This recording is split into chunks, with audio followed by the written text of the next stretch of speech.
And today we have galaxy of speakers, Dr. Balbir, Dr. Vivek Chaturvedi, Dr. Nitish Nayak, who are going to discuss, I think, complete about from diagnosis, from management, from controversies of atrial fibrillation. And just hand over to Dr. Balbir Singh for his first talk. Sir. Thank you, Rakesh, for these good words. And Mohit, thank you very much for arranging this.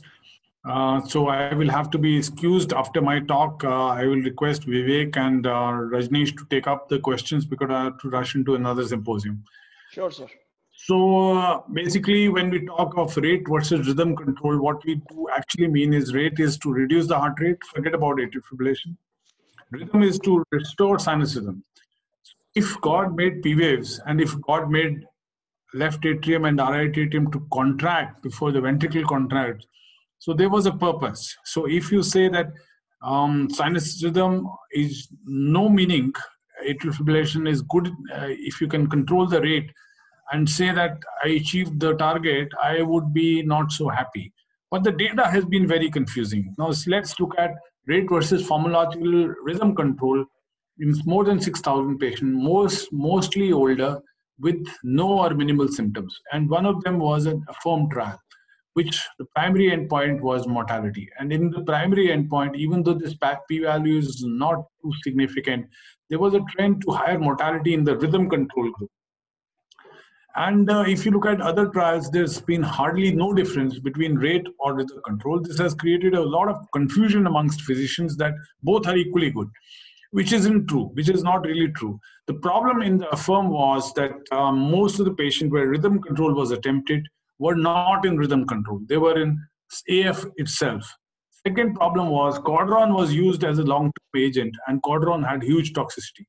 So second message that I give you is that till now, all pharmacological therapy are proven to be unsafe until proven otherwise. So most of them are unsafe. So we don't have clear-cut answers, but physicians hide behind this and say both rhythm and rate control are equally good or equally bad.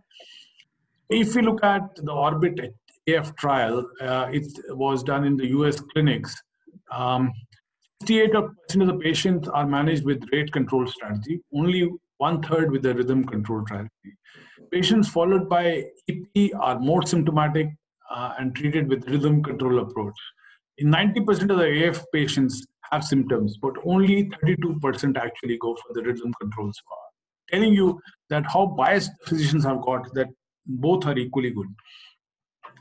If you look at symptoms of atrial fibrillation, this is a very important slide because AF has symptoms and it could be palpitations, dyspnea, chest pain, fatigue, syncope, or there may be none. So 10 to 20% only have no symptoms, while most physicians believe that if you do a rate control, they will be asymptomatic. So by and large, they are symptomatic. So if we talk of AF ablation as a therapy, because I want to talk about this because it doesn't involve drugs. After an AF ablation, if the AF ablation is done properly, you can achieve very good results. But I show you a series of pamphlets telling you that the amount of data that we have on AF ablation is huge, creating a lot of confusion how and which patient should be done. If we look at pharmacological rhythm control in symptomatic patients, we have RACE trial, HOTCAF, SAFETY, CAFE2. They show improved symptoms among patients, better quality of life, improved ejection fraction, and these scores tell you that there are a group of patients who really benefit with rhythm control, and we have to identify the right people to get the good answers. What about ablations? If you look at the quality of life, improved in practically all of these patients, so tremendous improvement. Now, if you look at guidelines, Vivek is going to talk on this, so I'm not going to show you more on this except this slide. You look at catheter ablation is the only recommended as the first line for symptomatic patients with paroxysmal AF. You don't see Codron or Amiodarone come anywhere except patients with heart failures. And it is abused drug in our country. So you see Codron, how dangerous it is. And AFFIRM trial showed you rhythm control with Codron has higher mortality than without it. So if we look at AF, we talk of AF ablation as a most important way to control symptoms. What are the goals? To reduce symptoms, to eliminate the need of antiarrhythmic drugs, prevent strokes, reduce hospitalization, reduce hospitalization for heart failure survival, improve survival, avoid anticoagulation, but it doesn't avoid anticoagulation, which I can tell you for sure. So we also rely on AF ablation to help us guide through therapy. One important area also to understand is there are different types of atrial fibrillation. Long-standing, persistent, and permanent AF do not respond to any good rhythm control strategy, are best handled with rate control. AF ablation involves creating circumferential pulmonary vein lesions and sometimes creating lines. Paroxysmal AF is the best disease to treat. So if we intervene early in the disease, we prevent disease progression and cause marked improvement in patient symptoms. So acting early in AF is a better way to restore rhythm. This is the studies in ablation strategies. More or less complications are 2 to 4%. All we need to understand is which patients should get therapy. So paroxysmal AF, these are indications of ablation failed with one or more antiarrhythmic drug, class 1A. Paroxysmal AF as a first line, class 2A. Persistent atrial fibrillation and persistent AF more than 1 year is class 2B, is probably where the failure rates are high in this group of patients. So what do we understand? First, these classes of indications only define indications for catheter ablation performed by an electrophysiologist who is appropriately trained, has certain level of experience. I can tell you the learning curve, this procedure is very long. One can produce good results, another can produce disasters. So I know of many friends of mine who are electrophysiologists and do not resort to doing AF ablation because this procedure is potentially hazardous. So unless you are confident that your complication rate is low, it can create a lot of problems. So it has to be done in good hands. That's first thing, because one trial to another trial can make such a big difference. Second, these indications stratify patients based on type of AF. As I already said, paroxysmal has good results. Third is, it is key to consider patient's preference. Some patients are reluctant to undergo a major procedure. Others want a major procedure so that they can avoid drugs, which can be potentially toxic. So our patient discussion is one of the most important things. One must recognize AF is a slowly progressive condition. So if you intervene early, you tend to get the maximum benefit. Then comes patients who have structural heart disease, and they can be of some difficulty. The Cabana trial was to look into a very ambitious trial. They were thinking that ablation can reduce mortality and reduce strokes, but it reduced symptoms. It reduced the amount of drugs the patient took. So the first recurrence of AF was reduced. It did improve the quality of life, but it did not improve the death or the stroke. But it was a very ambitious study. All patients were included, including persistent AF, not only just paroxysmal AF. So I think a better study would be done. What do we do in ablation? We look at the source, which is generally the pulmonary vein, and try to ablate this. Let's look at 2 case studies and then I'll conclude. So this is a 37-year-old lady. Now she's baseline ECG is this, but soon in the lab she develops atrial fibrillation. On her Holter, she had multiple episodes of atrial fibrillation which were recorded. Multiple and highly symptomatic. We created a model on 3D mapping. These are the pulmonary vein potentials. And during the procedure, she had gone into AF, and we terminated this AF during PV isolation. This is after the map. You see, these purple color tells you that there is no scar in the atrium. So she's young, has no scar in the atrium. This red area is the scar which we have created after PV isolation. We have created a circumferential ablation, and beyond this is a scar. So this is a patient who's likely to have a great result. This is an electrical disease. So young people are symptomatic, need this procedure badly, and yet unfortunately on drugs like amiodarone. Now we come to another patient, heart failure with persistent AF. This is another big indication. This is a gentleman with ejection fraction 25%, on dobutamine infusion, not doing well repeatedly. And there was a history when he was cardioverted, he was very well. 30% when we took him up, ejection fraction. This is the AF in the cath lab, mapped around all along pulmonary vein isolation, plus a box lesion on the posterior wall.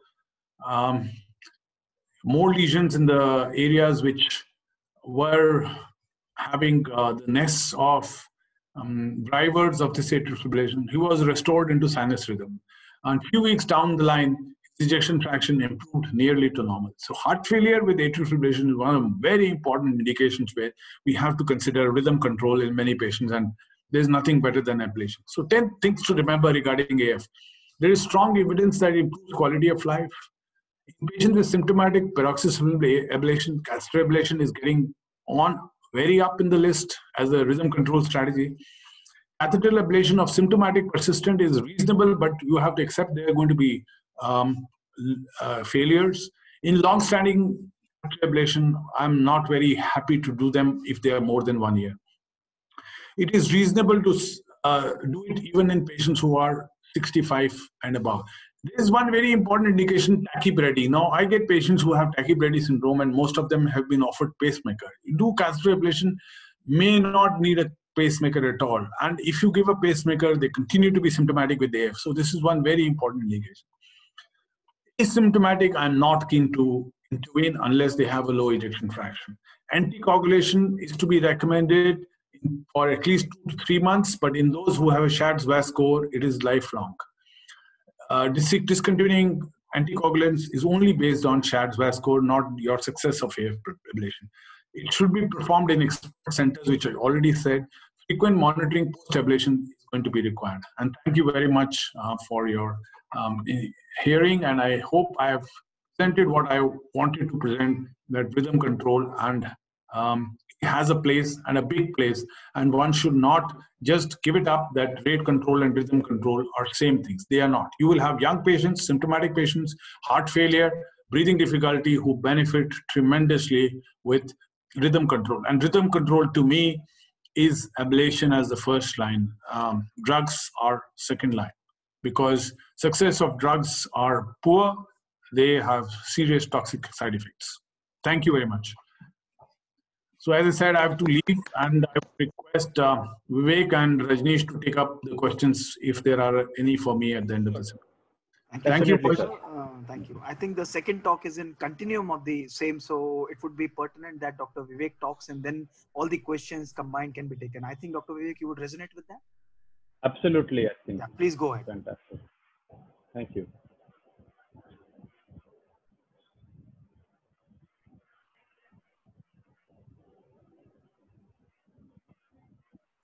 So thank you so much for asking me to speak on something which is very dear to my heart. And Dr. Balbir sir has already, am I audible, Dr. Mohit? Yeah. It's all perfect. You're fine. Yeah. So, so my talk was supposed to have come first and a second. There might be a little bit, confusion in that, but what I'll be talking today is because I think we must go into path-picking trials in detail. So I would not probably go rapidly across all the advances which were presented in the ESC this year for AF. I would just go into one trial which is likely to change course for AF treatment in the future for the entire world. And let us see this trial in detail. And this is the East AF Net 4 trial. This is a trial which was presented, mostly a European trial. Importantly, not pharma funded by the German government and investigator initiated. So the background of the trial is that AF affects almost 1 to 2% of European population. That is a huge number, and almost somebody is saying something. Vivek, please continue. 1 in 4 people over 40 will develop AF over lifetime. This is true for Caucasians, probably less for us, but it is still, with the longevity increasing, I think we're going to go in the same zone. Important thing is that, as Dr. Balbir has pointed out, that the main source of morbidity in these people is stroke. But it is becoming clear now that despite our addressing that morbidity risk of stroke with adequate anticoagulation, even if we address that, AF is clearly linked to many more cardiovascular events and hospitalizations and premature death. So 35 to 50% people are hospitalized or die in 5 years when they have AF, despite receiving oral anticoagulation. Now that we know that AF is such a morbid disease, we have two broad strategies for managing that. One is called the rate control strategy, which Balbir sir pointed out, and other is the rhythm control strategy. Rate control strategy is nothing but actually making sure that the AV node kind of hyper functions and filters out many more atrial impulses than it would do in the normal circumstances. So except Athena trial, which was a trial with dronedarone in the first decade of this century, except Athena, no other large trial has ever shown that the rhythm control strategy is superior to rate control strategy. And much as electrophysiologists like me and cardiologists in general would like to believe that rhythm control is intuitively better, however, it has never proven the same so far. And the reasons given have been that because most of the people, despite using rhythm control, still stay in AF. When they go into the trial, most patients have had complications already, so they are, something which can't be prevented. And then in some of the trials, anticoagulant therapy has been prematurely withdrawn, thinking that, oh, the AF has gone away, so let me just withdraw the anticoagulant therapy, which has caused many more strokes. So I will just tell you in brief about the AFFIRM study, which has been the largest study so far in this field. And it was a landmark study, more than 4,000 patients, broadly comparing rate versus rhythm. Important to remember that sinus rhythm was maintained in only 60% of the rhythm control arm by the end of the study of 5 years. Numerically, there were higher deaths in the rhythm control arm at the end of 5 years. There was no difference in stroke, but there were more adverse reactions and more hospitalizations in the rhythm control arm. And overall, both in rhythm and rate control, as the anticoagulation was withdrawn, many more strokes happened. And all this led the investigators to say that the rate control strategy is probably superior to rhythm control strategy. And this was reflected in our meta-analysis in 2012, more than 7,000 patients. There was no difference in any of the outcomes, either cardiovascular mortality or ischemic stroke, nothing was affected. And then a subsequent meta-analysis in 2017 actually had this as a conclusion, that rhythm control strategies compared with rate control seem to significantly increase the risk of an adverse event in patients with AF. And most patients with AF should be treated with a rate control strategy unless there are specific reasons. This was the background as of now for rhythm versus the rate control strategy, the scientific literature. Concurrently, by this point, by the time the second decade, that is 2010 onwards, started, concurrently, at the same time, the ablation technology advanced a lot. It became much safer. It became much more widespread. And it's consistently started showing significant benefit as compared to medical therapy.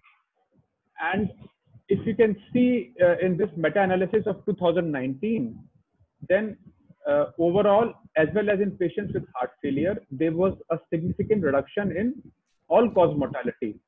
And this includes data from everywhere, and also for cardiovascular hospitalization and many other secondary endpoints.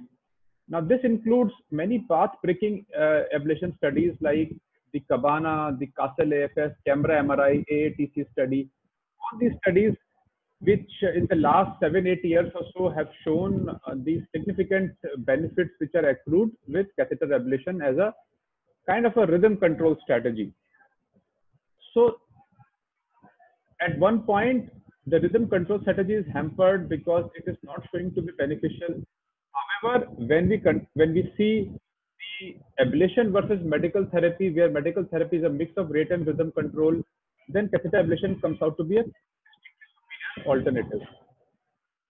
So with this, enter the AFNet trial, which has been going on for about 6 to 7 years. This was an investigator-driven, prospective, parallel group, randomized, open, blinded outcome study. Basically, it was an open study, so the investigators knew which patient was randomized to which arm, either rate or control, but the outcomes were studied by a central lab in a blinded assessment. And the trial tested whether an early comprehensive standardized rhythm control therapy was actually better than the usual care as defined by the European guidelines for the management of AF, in this case as given in 2010 edition. Now it had co-primary outcomes. The first outcome it tested was the time to first occurrence of cardiovascular death, ischemic stroke, or a hospitalization because of worsening heart failure or acute coronary syndrome. The second co-primary outcome it studied was nights spent in hospital per year. Now this is important, and this came from AFFIRM actually, because AFFIRM showed that people in the rhythm control arm tended to be much worse in terms of repeated hospitalizations. So the night spent in hospital per year was a co-primary outcome. And then there were many relevant secondary endpoints. There was also a primary safety outcome, because we are looking at rhythm control. So, drugs and ablation and all those things are happening. So this was a composite of death, stroke, and serious adverse events of special interest, primarily because of rhythm control or because of ablation. Now, in the statistical analysis, it was hypothesized that the rhythm control would be at least 20% superior in whatever outcome, the primary outcome, than the rate control. With that in mind, and keeping an assumed 8% event rate in the control group, about 685 events were needed over 24 months. However, as is usual in almost all cardiovascular trials in today's era, whatever you hypothesize, the event rate turned out to be much lesser than that. So the event rates were much lesser, it was about 8%. And so the follow-up was increased to 30 months with the same number of patients, and the trial criteria were met by this. Now, this is the trial design. So patients who were at least having a CHA2DS score of 2 and had a recent onset AF. So the premise of this trial has been that, if you intervene too late in AF, then besides electrical, more of mechanical remodeling has also happened, and all these things kind of become irreversible in the end. So they decided that people would be enrolled and treated with rhythm control within 1 year of first documented ECG of AF. And the detailed inclusion criteria consists of either age 75 with history of CVA, or you had to be above more than 65, and you had to have any of those other CHA2DS score high risk criteria like diabetes, hypertension, MI, heart failure, or chronic kidney disease or peripheral artery disease, all things which cause more morbidity and mortality in patients with AF. And then these patients were randomized to an early rhythm control. What kind of rhythm control was done? That was left to each individual center. So this was a multi-center, multi-country study, and each country in Europe decided on its own. Each center decided on its own what they will follow, what drugs will they follow, whether they will offer ablation or not. And then the usual care consists of anticoagulation, rate control, and if required, rhythm control was done at that point. Notably, people with significant MS, prosthetic valves, and people who had failed amiodarone already were excluded, and so were the people who had undergone an ablation in the past and severe organ disease like liver and kidney failure. They were all excluded.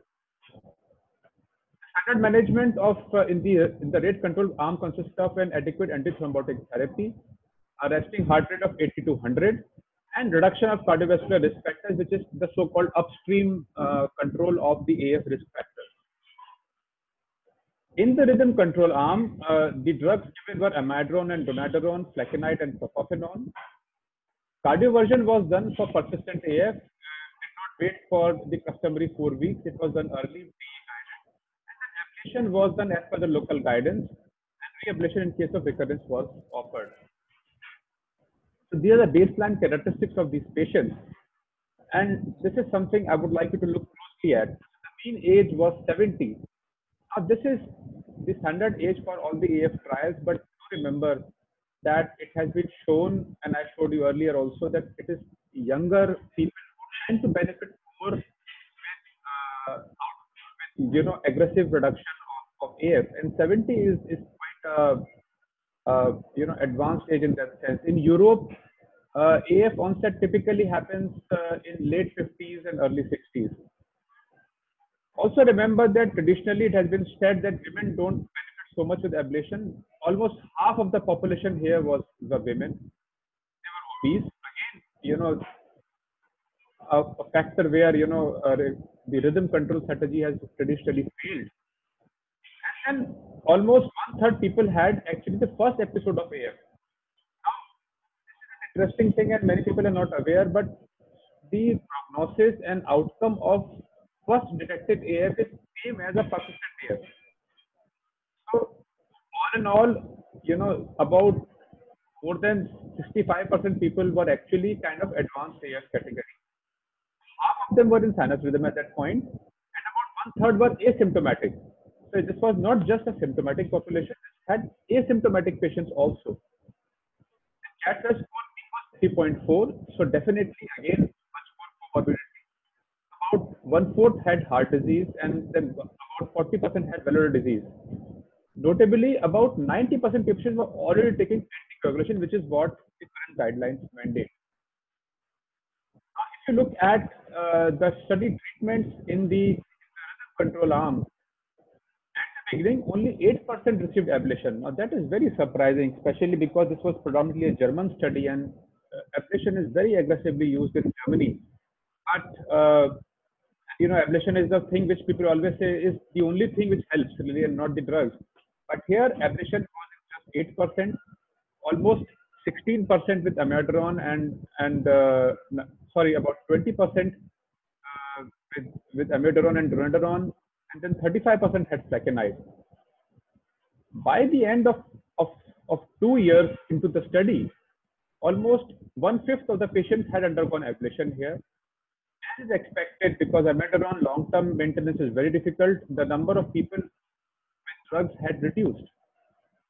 Interestingly, by this time of 2 years, in the rhythm control strategy, despite all the precautions being taken, 1/3 were not on any rhythm control strategy. So at the beginning, only 5% were not on rhythm control. By the follow-up time, almost 1/3 were not on any rhythm control strategy. What about the rate control arm? Well, almost 7% needed an ablation by 2 years, which is not such a bad thing. So no contamination of the trial design per se. An unfortunate aspect was that 9% and 6% patients were lost to follow-up, and this has been one of the results of this study. Now the results, there was a significant 21% reduction in the first primary outcome of incidence of death, stroke, and hospitalized ACS or heart failure. So about 3.9% in rhythm and 5% in the rate control arm, leading to a reduction of 21%.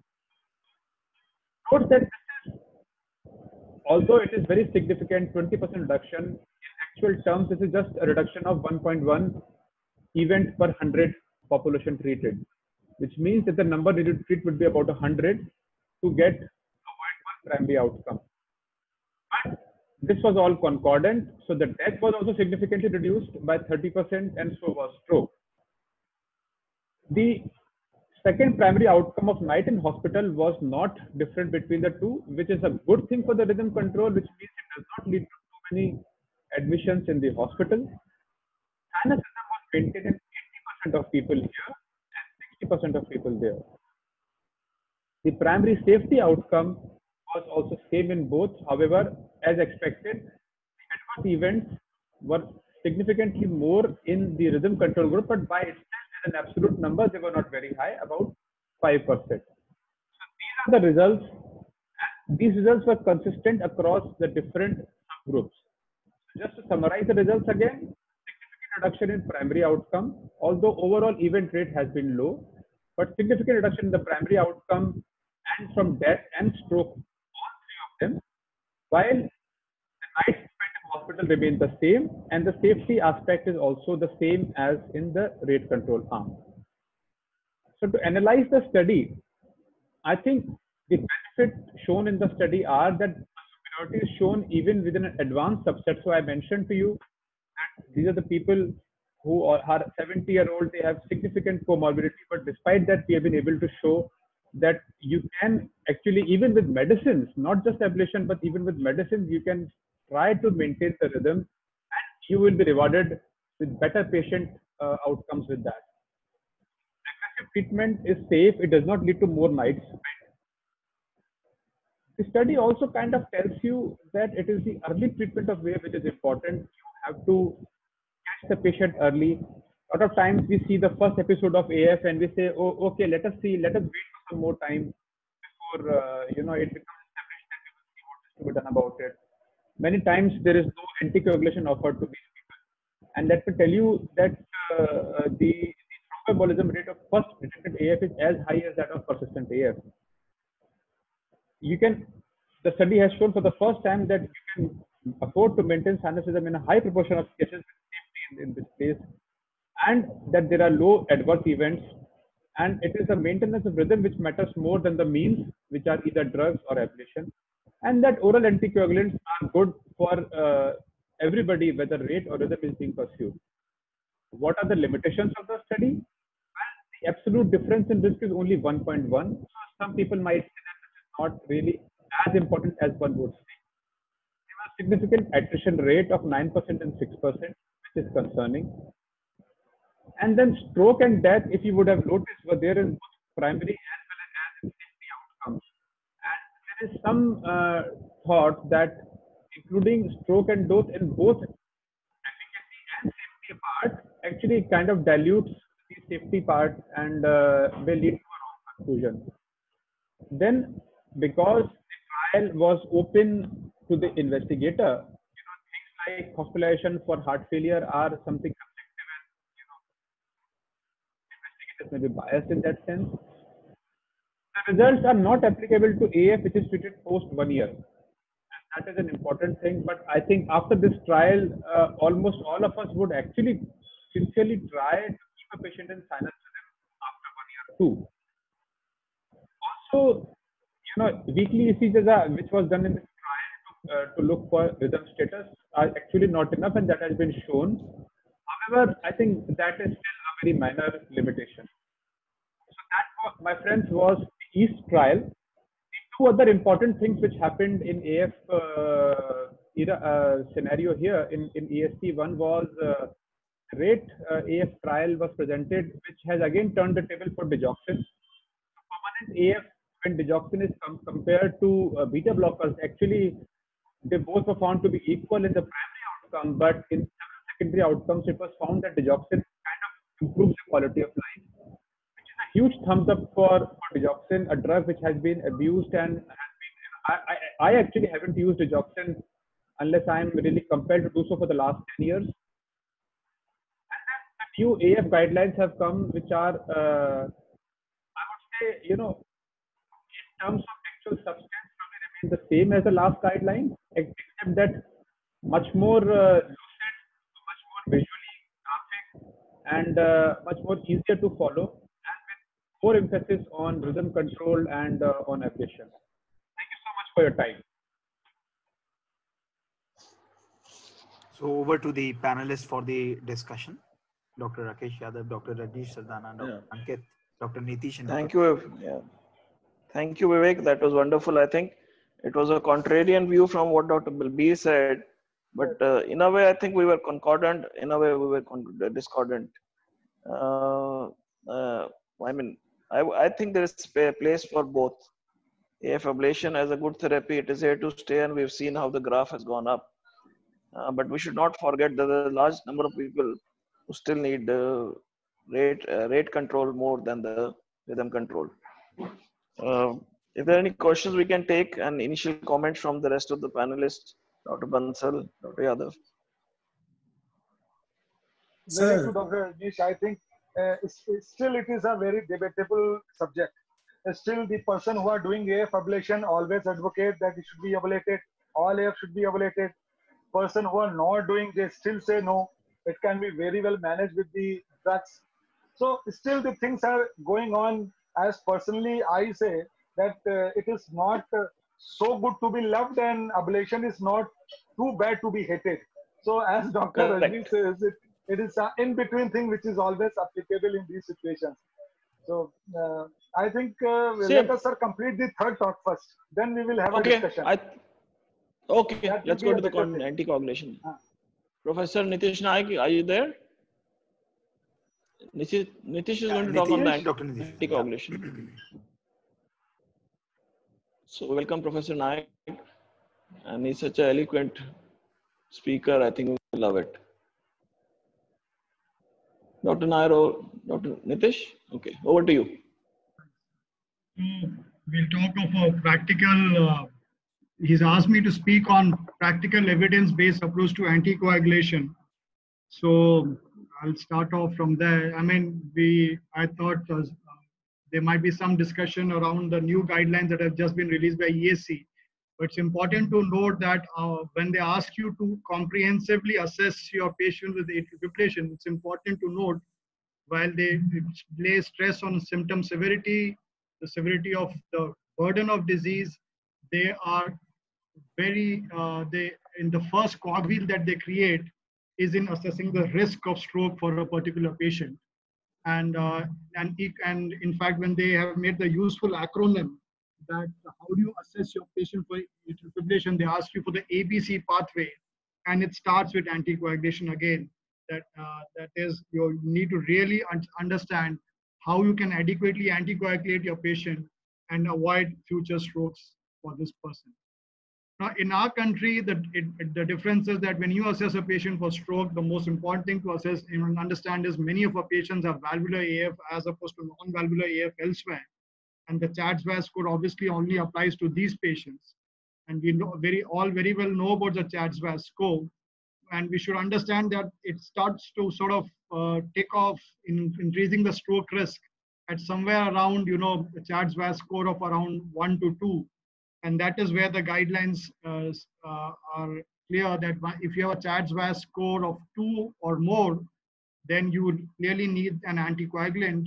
And between 1 and 2, you need to consider other things, including his risk for bleeding before you decide to anticoagulate. Now, the choice of anticoagulant is what we'll be discussing today about whether you use a vitamin K antagonist or a NOAC. But we should also remember that this CHA2DS2-VASc score by itself is not complete, and in the future we should understand there are many other things beyond the CHA2DS2-VASc score which help us in assessing the risk of stroke, and which includes other clinical markers, biomarkers, as well as echocardiographic imaging markers. And one of the recent things that have happened is the use of this ABC stroke and bleeding risk score. And both of these scores, when they were compared in the edoxaban trials, performed better than the CHA2DS2-VASc score. So in addition to the CHA2DS2-VASc score, it's important to understand that you need to really assess the bleeding risk scores, because the HAS-BLED score is something that is very commonly used, and a risk score more than 3 gives the patient a high risk for bleeding, although it is also the patient who will likely have to derive the maximal benefit from your anticoagulation. And that is why you need to make a very educated decision as to which drug you will prescribe this patient. Now, we seem to think that, the NOAC, and it is to be believed that the NOACs clearly are superior to warfarin in preventing strokes. It's there across the studies. Remember, and that benefit comes in with a dabigatran dose of 150 milligram or more. And the benefit that basically comes in is that while it also reduces the risk of stroke, it more often, it is important to understand that it does at the cost of without increasing the risk of bleeding. And that's where the NOACs are favored over warfarin. But if we are not careful, in prescribing drugs correctly, this advantage may be lost. So it's not too often that you see that patients who have got rheumatic heart disease of, say, mitral valve areas of 1.5, 1.6, who are often prescribed anticoagulants, the DOACs, which we should be clear that they are not to be prescribed, at least not as of now. And they're obviously clearly contraindicated in patients with mechanical prosthetic valves. Whereas in all other valvular heart lesions, including mitral regurgitation, post-mitral valve repair, even tricuspid stenosis or regurgitation, you can use these drugs, and there's enough evidence to show that these benefits are lasting in patients with this underlying valvular problem.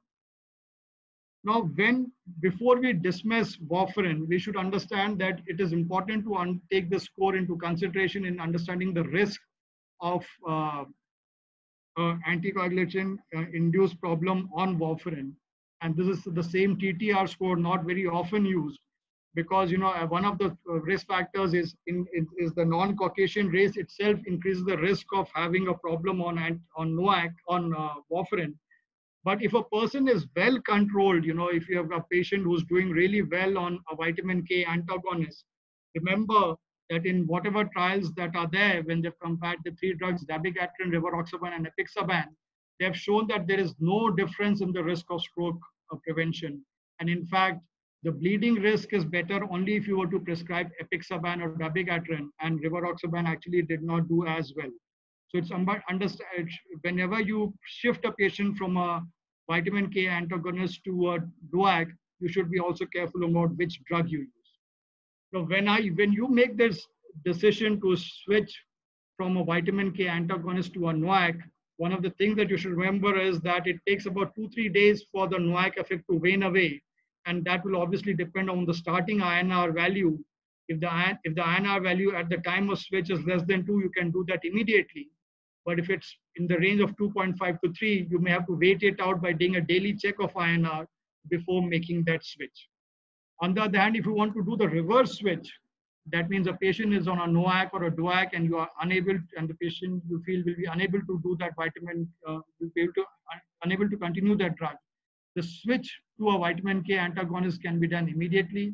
And once the INR reaches 2, you can discontinue a DOAC, making sure that the INR range remains in the therapeutic range. Now, which of the DOACs to use is a difficult decision, because there's no head-to-head comparison between the 4 agents. Although they have similar effect, remember that they have different pharmacokinetics, and they're also very different patient subsets. So you have to be careful when you prescribe a DOAC. Now, just let's walk through a common condition. This is a patient who's got hypertension, diabetes, and is in atrial fibrillation.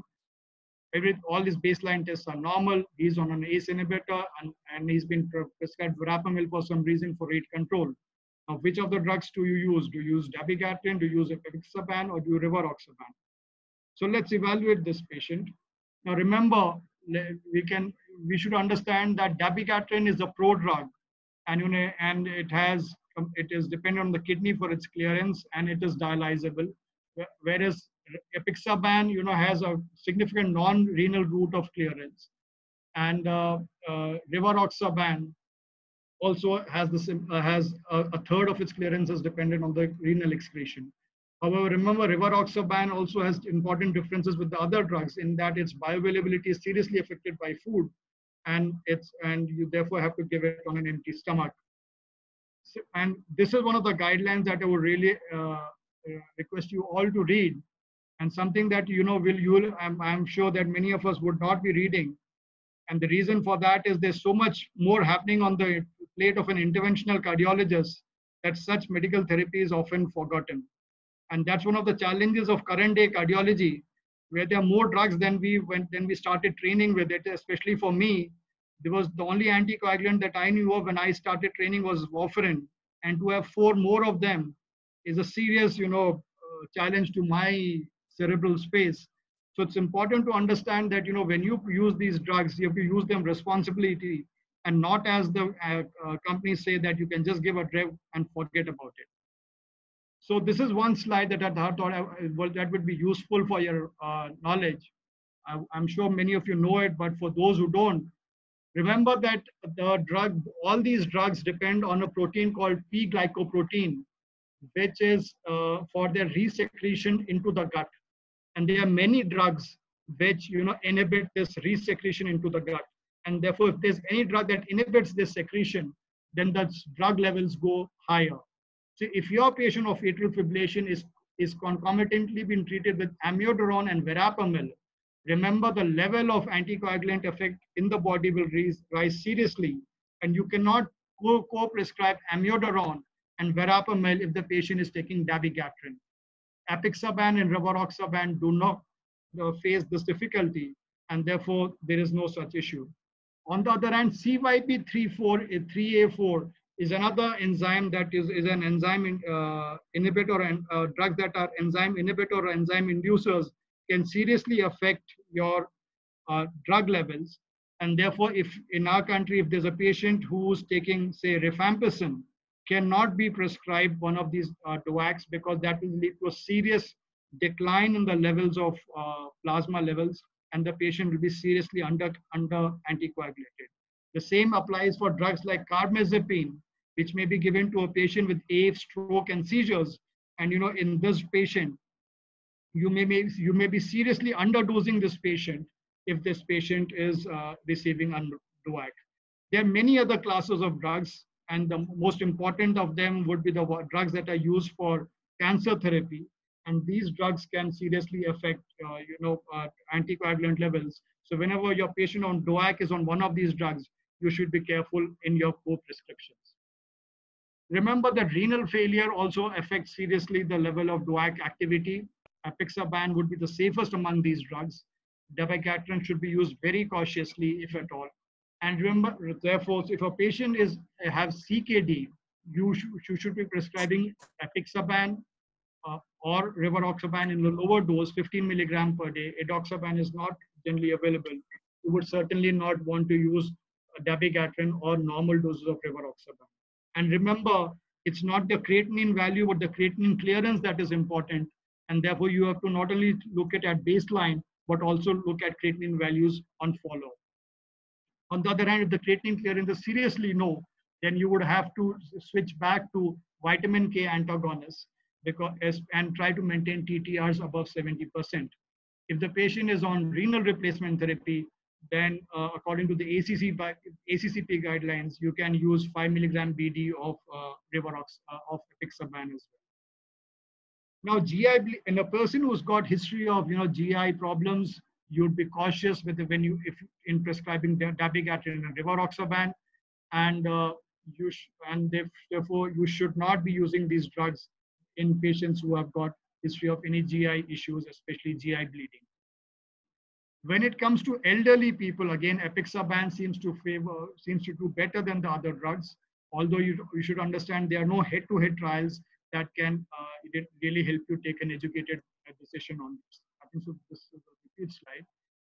So, liver disease is another area where where patients can have problems if they are prescribed DOACs.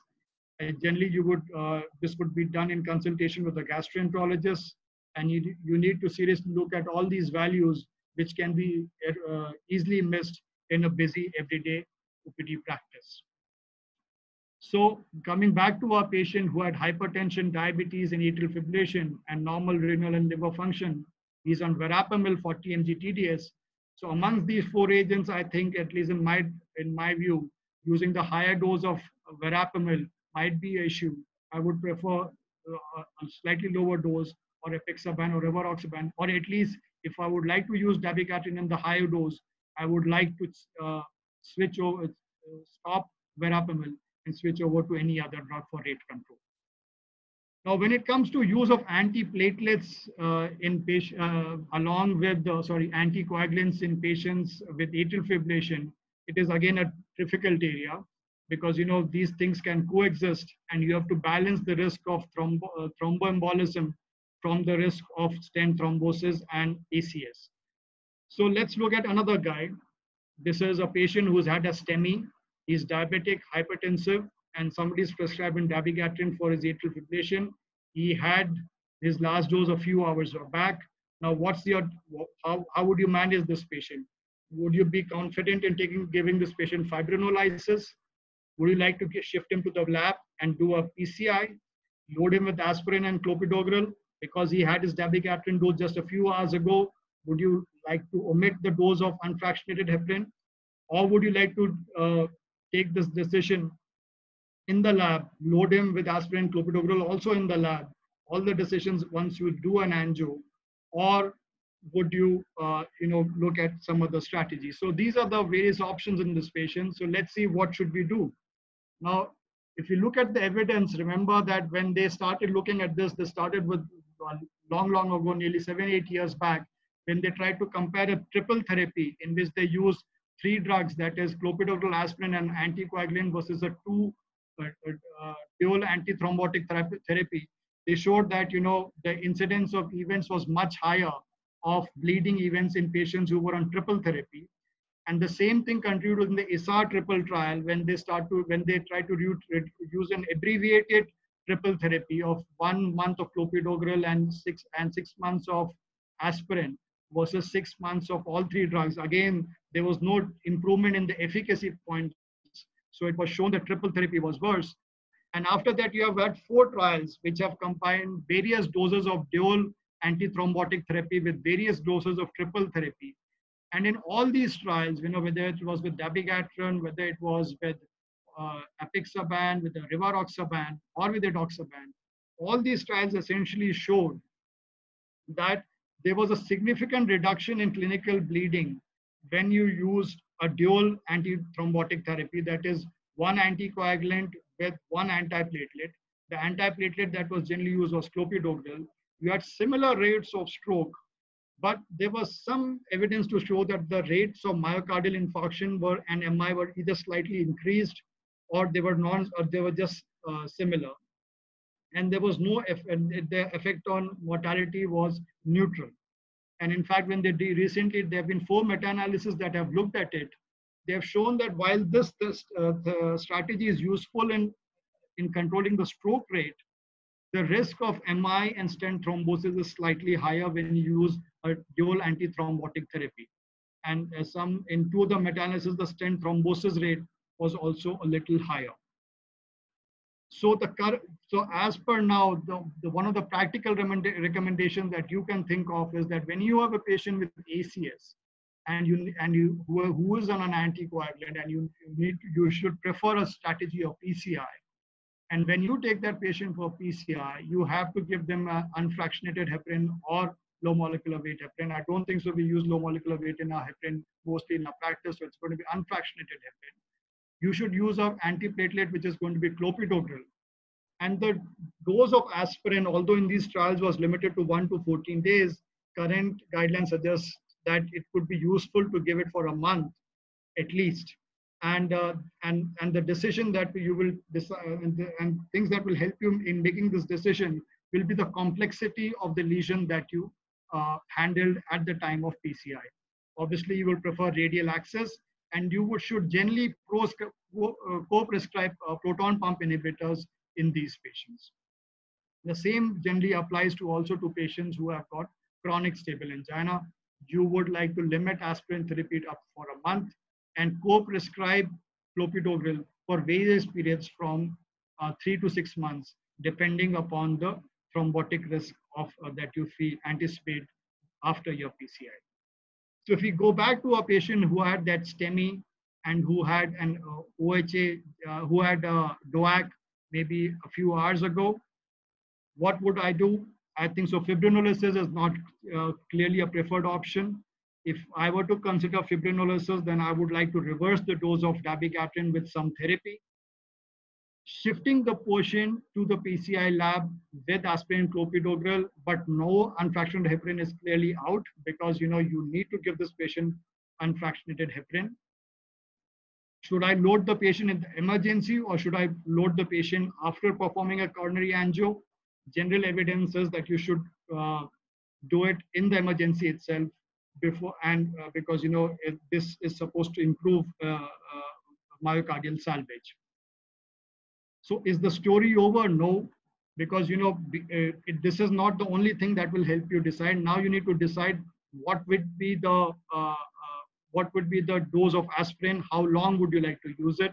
Now let's say this patient had a radial access PCI, he had a long thrombotic lesion in the LAD, and there was some calcium, he had 2 overlapping stents starting from the proximal LAD.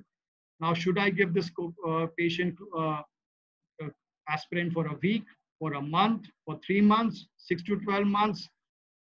Which dose of DOAC should I use? So you have the options available in front of you.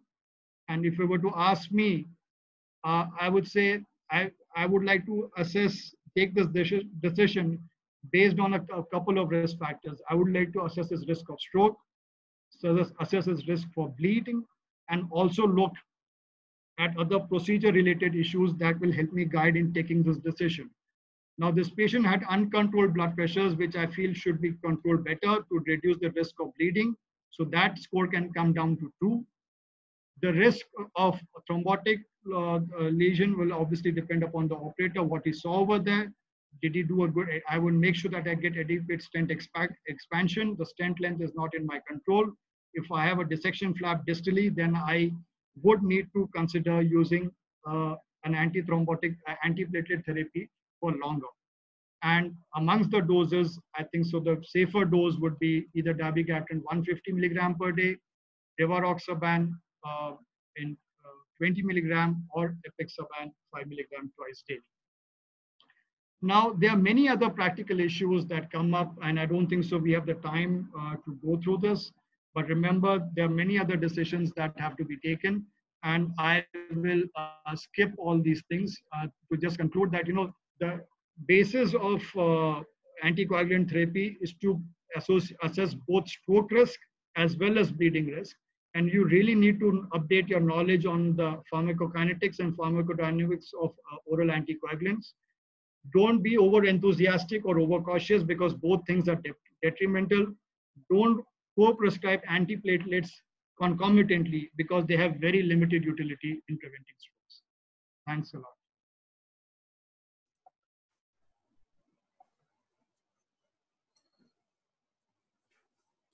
Thank you very much, sir. Exceptional talk, Dr. Nitish. There's no doubt. You made the things very clear and very lucid. It was a pleasure to hear you, like a rhythm. And any questions and comments from Mohit, I have a comment. And after a very long time, I listened one sentence from Nitish, and really I have loved that sentence. If you are very well controlled on vitamin K, please do not switch over to oral anticoagulants. So the Novak. So I really love one sentence which I was trying to listen from a very long. And Nitish, you are perfectly, absolutely correct that if a patient is very well maintained on vitamin K antagonist, please do not switch over unnecessary to Novak. And the second important thing, Nitish, the indiscriminate use of Novak. People are giving in underdoses because they have to give something. And just your comment for a few minutes that if you are not giving a proper dose, calculating the body weight, calculating the renal status, and if you indiscriminately give Novak for in Holter, you got a 10 beat atrial fibrillation, 30 beat atrial fibrillation, and we are seeing it very frequently. 30, 40 beats atrial fibrillation, and basically that is not an atrial fibrillation. If you go, it is basically a multifocal atrial tachycardia. So what is your comment on this? The three important things: underdosing and giving Novak indiscriminately, seeing just 20 or 30 beats of multifocal atrial tachycardia. That's a very important point, Rakesh. And I just, actually I had a slide, but I deleted it because I thought it will be, so just one thing I wanted to tell you, and that is, if you should understand that just because you have a DOAC on your side, you can't just forget it that you can give this drug safely forever. You know, you need to understand everything about your patient. You know, there are many histories that we really don't take. So are we really looking at drug adherence? Are we really looking at, you know, the creatinine clearance? Are we really taking a history of stroke or TIA? Are we really taking a history of concomitant drug use? Each of these things are very important when you prescribe a DOAC, and you cannot use them indiscriminately without checking on your patient. Number two, one of the biggest concern is that I face is in patients who have got a stroke, who get a Holter, get 5 seconds of atrial fibrillation on that Holter, and they are given a DOAC. Remember, this is a very important data that you should understand. Let's assume, you know, the person has got even 5 minutes of atrial fibrillation on his Holter, and he's got a CHA2DS2-VASc score of even 2. Remember, the stroke risk is negligible. And what is happening is nowadays, left, right, and center, because you have a DOAC on your side, you feel that you can give this patient a DOAC and forget about it. This patient will have negligible and benefit even if he has Holter for about 10 hours in a day and he has a CHA2DS2-VASc score of 2. So the problem today is the DOAC have become sort of an instrument of abuse. And people feel that just because it's a DOAC, it's a seemingly safe drug, it has no problems.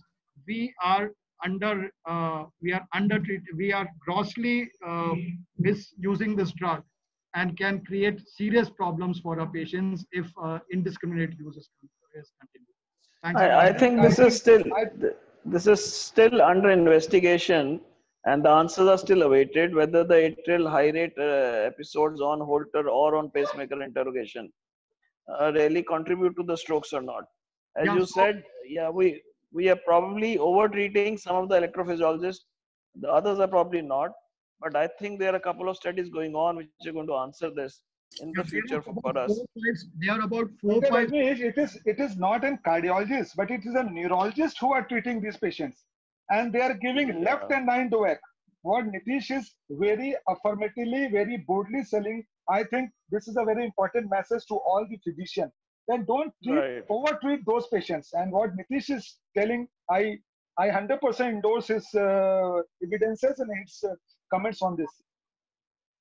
Yeah, I mean, overall we are in agreement, but I'm saying it is some topic which is under investigation, and it will probably go right or left and then tell us, no, this is the time, because right now nobody knows whether 30 seconds is important, whether 60 seconds is important, whether 5 minutes is important.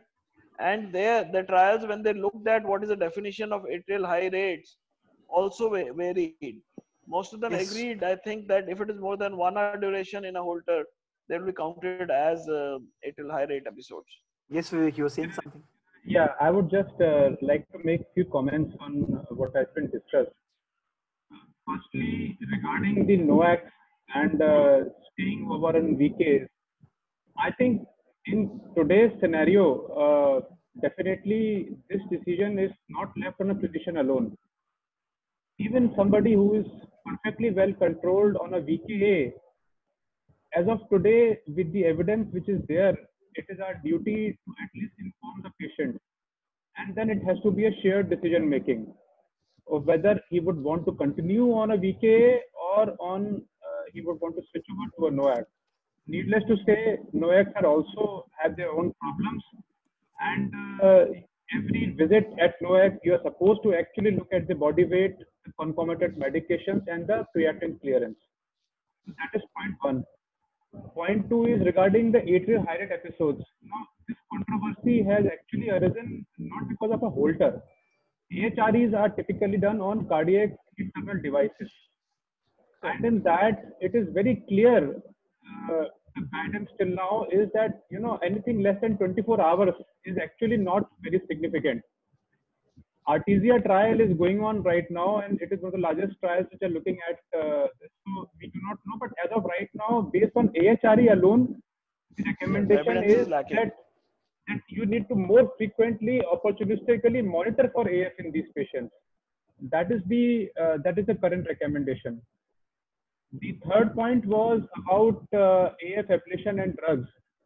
So I think AF ablation is frequently under as well as over abused. If you look at it in the worldwide picture, it is very clear that the patient has to be properly informed that this is a procedure which, as of today, is likely to require a redo procedure in almost 1/3 of the patients, even in the best centers in the world.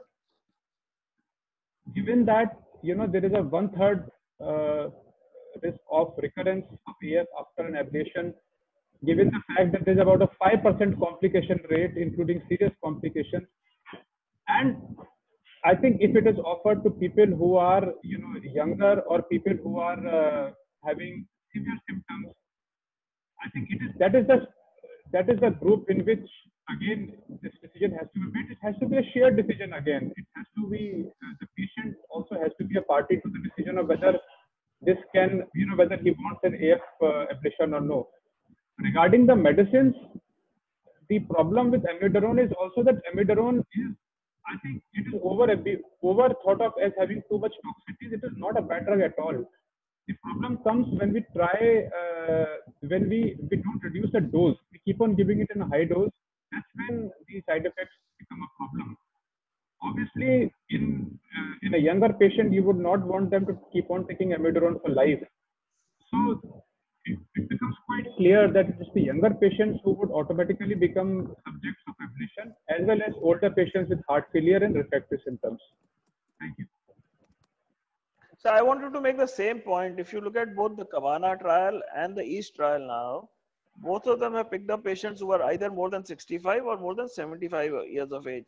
In our clinical practice, we always keep saying that we should pick up younger people who are symptomatic from AF, recent onset, ectopics leading to an AF, as the right candidates rather than picking up elderly who are more persistent. So the trials are focusing more on the elderly population, whereas we clinically, we feel that the younger population is likely to benefit more. What is your comment on that, Vivek? Yes, absolutely. You're absolutely right. Clinically, it's the younger populations which can be just managed by PVI alone. And the problem in West is that if you have to show a significant difference in an outcome like mortality or stroke, then you need to pick up people who are older and who have more comorbidities, who will accumulate more events. That coupled to the fact that most of the AF is happening in 70s there. That is why these trials have always focused on patients who are more than 70 years of age.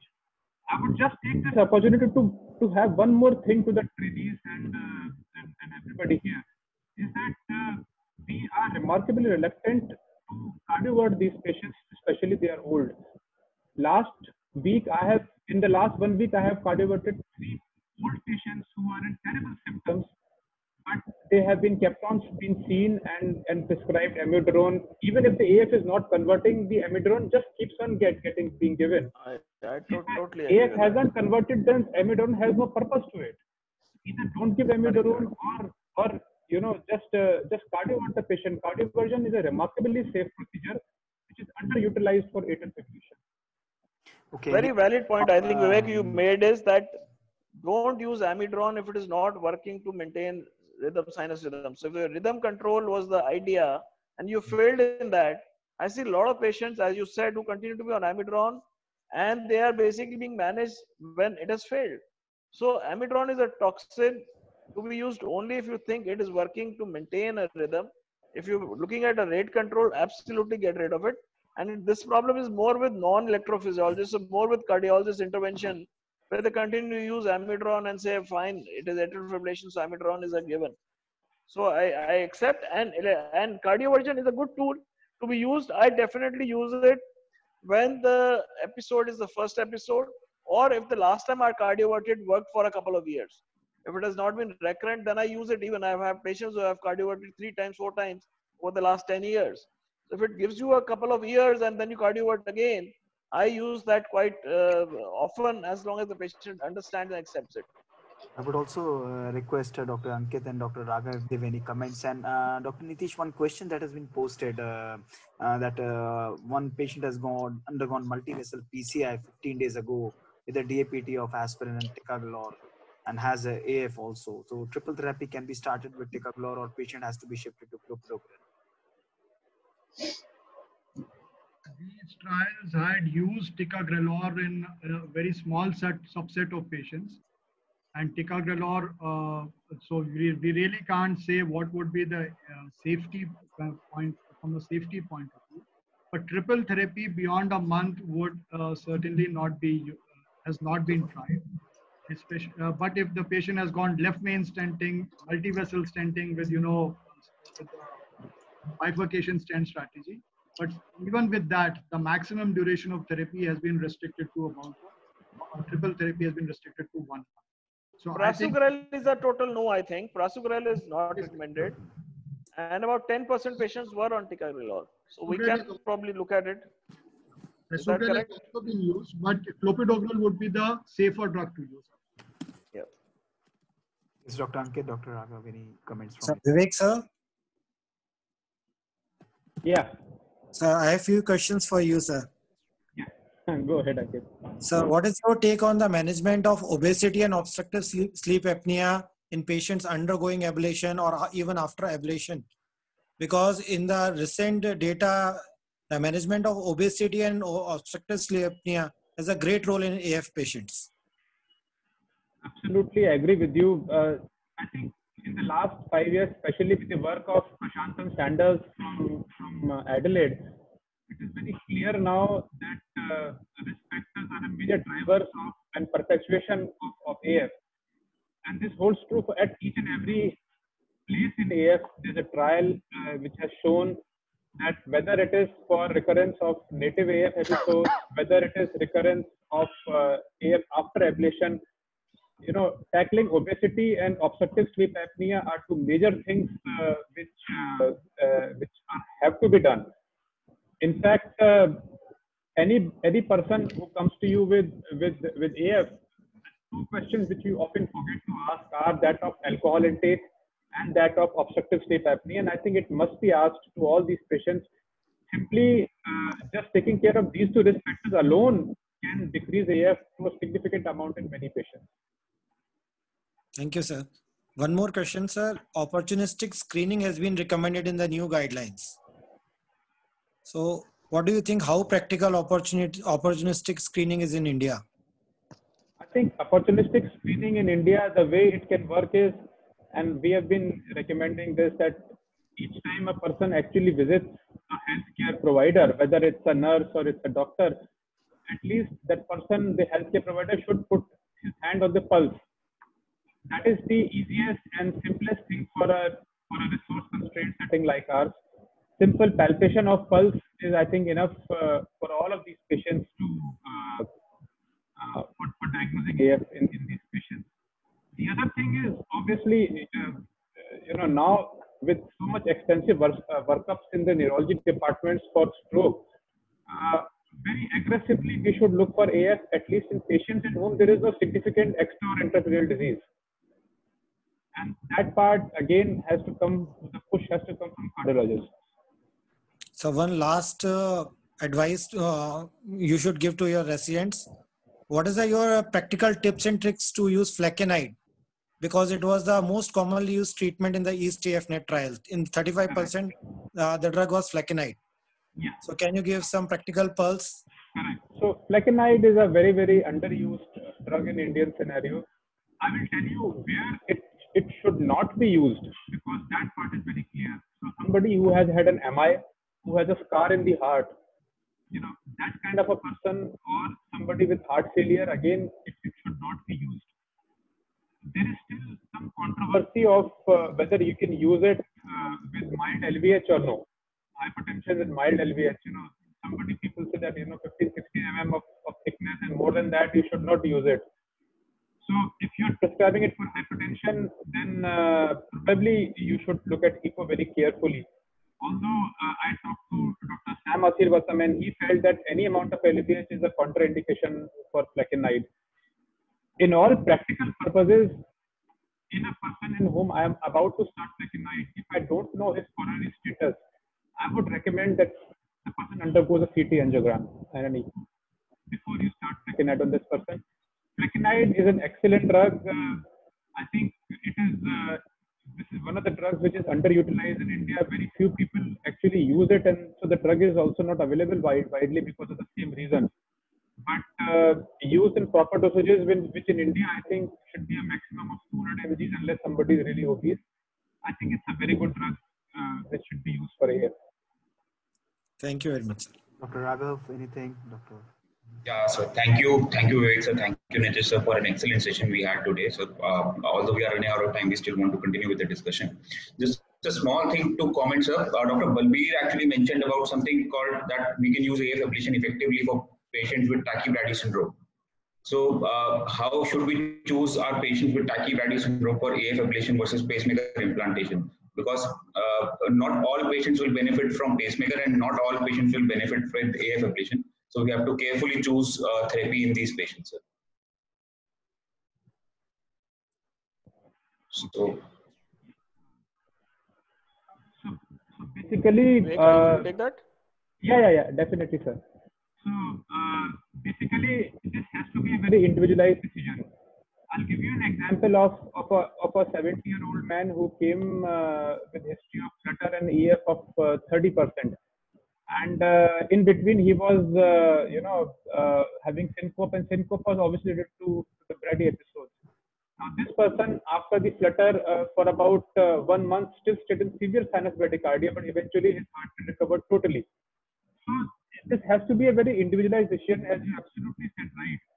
So if there's an 85-year-old woman in whom I have done AF ablation, but she has had significant falls in the past, I would not really take the risk of not putting a pacemaker inside her, because till as of today, I cannot guarantee that my ablation would definitely work. And if she has that again, and she might again go into a severe pause and fall down, so many things can happen. So I think the profile of the patient is very important. In a younger patient, definitely I would try my best not to give a pacemaker to this person at all.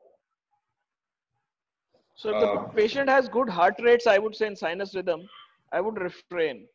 But there are patients where you have an AF followed by a pause when they terminate, but otherwise also their heart rates are low. So there you can probably give them an atrial pacing at a higher rate to prevent recurrences of AF.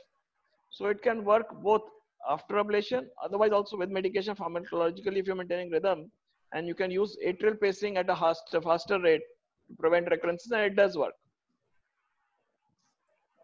Yes, sir. Another question, sir, for Nitish, sir. So if a patient has a stroke or a thrombotic event on dabigatran 150 mg PD, so now do you want to switch on another NOAC or a vitamin K antagonist, and how do we choose? And another thing is that, sir, if a patient to start with has an LA clot, so do you have any preference of which anticoagulant to use in such a case?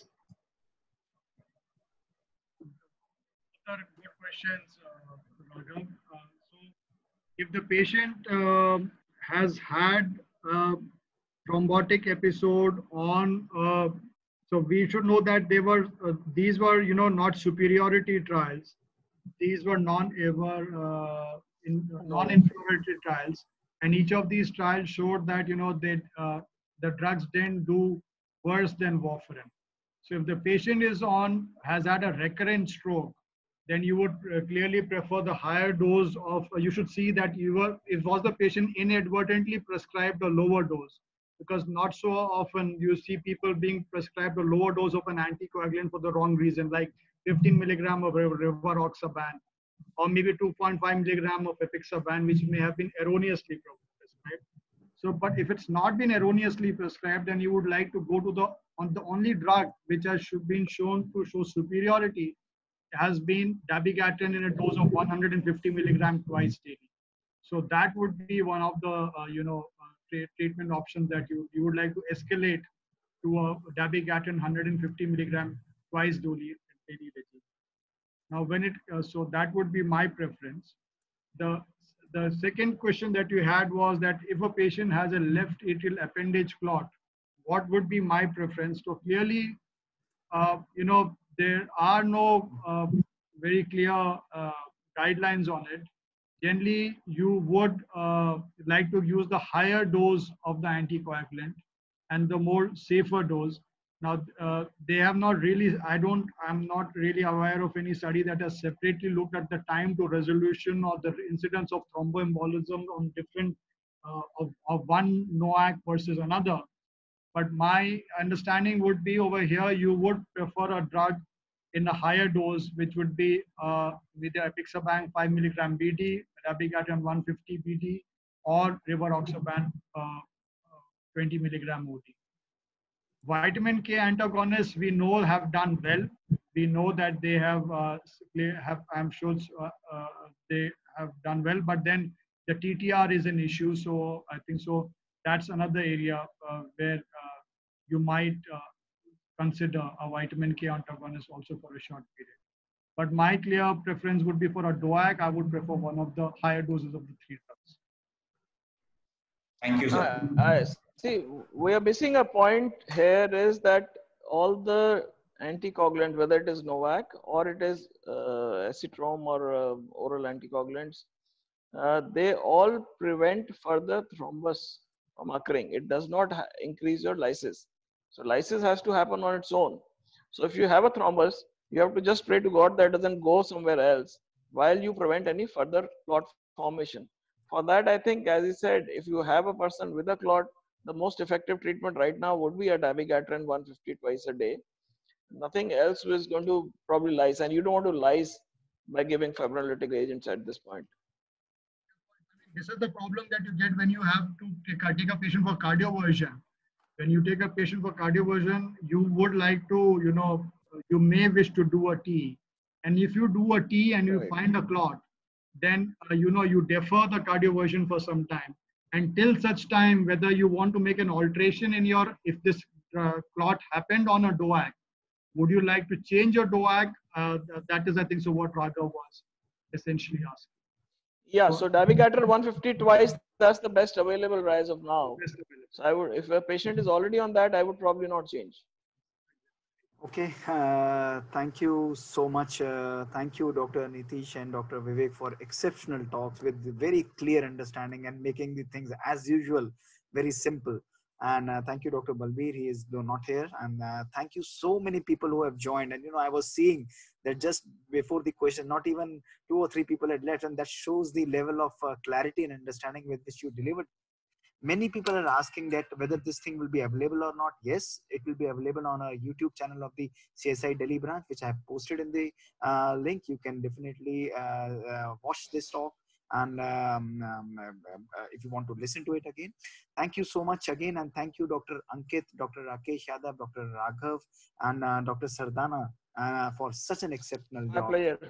We'll be soon coming up with another webinar, similar educative one, and we'll keep in touch with you. Thank you so much and have a great weekend. Goodbye. Thank you. Thank you. Thank you. Cheers to you. Thank you, everyone. Thank you.